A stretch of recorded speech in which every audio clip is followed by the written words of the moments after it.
I will first respond to the speakers before me by giving you a comparison of policies before moving on to my arguments of how Malaysian people will adversely react to the deprioritization of economic development. But let me give you a comparison of both worlds. And this comes to a really good case study about protectionism. So their flaw in their explanation of protectionism is it assumes that Malaysia exists in a vacuum, but it doesn't. Protectionism relies on leverage. This means that when you compete regionally, the countries around you have more leverage than you. This is especially true for China. Protectionism in China is really high for a lot of state-owned companies, but the opportunity cost for large companies like GlaxoSmithKline is like higher than that, right? This means that a lot of MNCs still go to China because they feel they cannot afford the opportunity cost. They still invest despite that protectionism. This is not true in terms of Malaysia. Malaysia has not reached that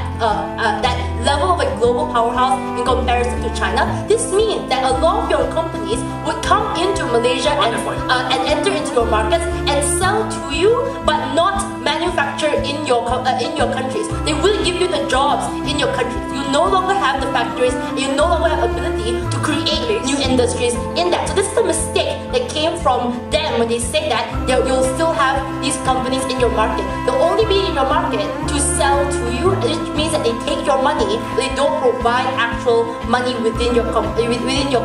But this is in comparison to the opposition case, which is where we say that we must allow companies to come in. We must be pro-business. This is because it's true that they are not angels, and it's maybe a coincidence of this whole birth lottery thing, but you can't just say it's a coincidence, but not tell us that the coincidence is bad. If the coincidence has value to people on the ground, it means that we still get the benefits on our side, and that people who are poor still experience all the benefits of infrastructure when it comes to development, of economies of scale, where things are cheaper as a result of factories manufacturing in your country, of public transport. This means that companies may not have the information that governments have, but they have more ability to carry it out in a better way because they create more money, they create more jobs. So this deals the comparison that came from their side, right? That even the birth lottery that may disadvantage people now, that birth lottery is limited as a result of expansion of their corporations.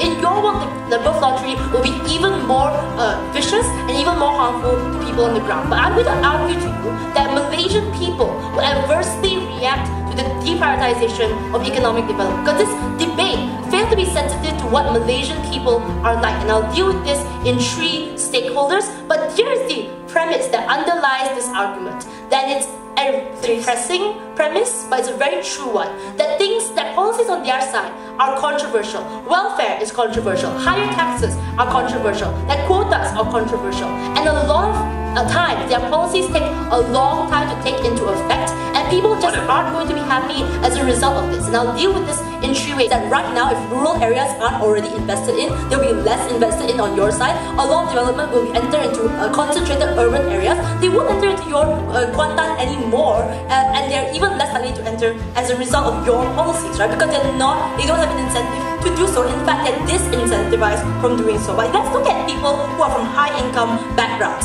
Currently in Malaysia, we already have stereotypes of the poor. We already have a lot of hatred and blame.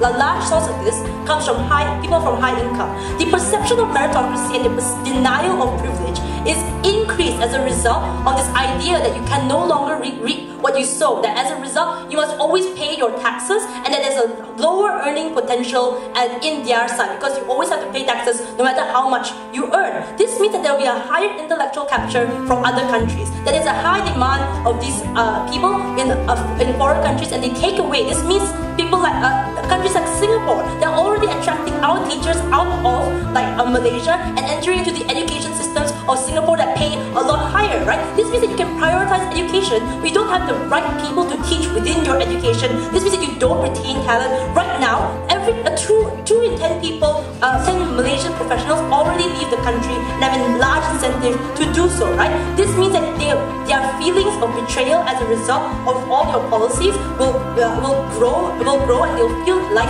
you don't care about them, and they'll leave these countries. That brain drain is something that you cannot afford. But let's look at the people from middle income backgrounds. These are people who have less opportunity for social mobility. That they're teetering between surviving and falling into poverty. This means that they oftentimes don't benefit from welfare because they don't qualify for welfare, but they're also forced to opt into local businesses that don't thrive and aren't attractive. This means that they don't that they have a bad perception of the government. In the same way that François Hollande from France was literally the lowest was literally the most hated, was literally one of the most unpopular presidents. As a result, he's 75% tax, right? This means that a lot of times these middle class income people don't trust the government anymore. But it's the worst off for people who are already in poverty. This is explained to you by my first speaker. That oftentimes, these are people who are most reliant on skilled labor. They already experience the stigma of unemployment or the stigma of being poor, but this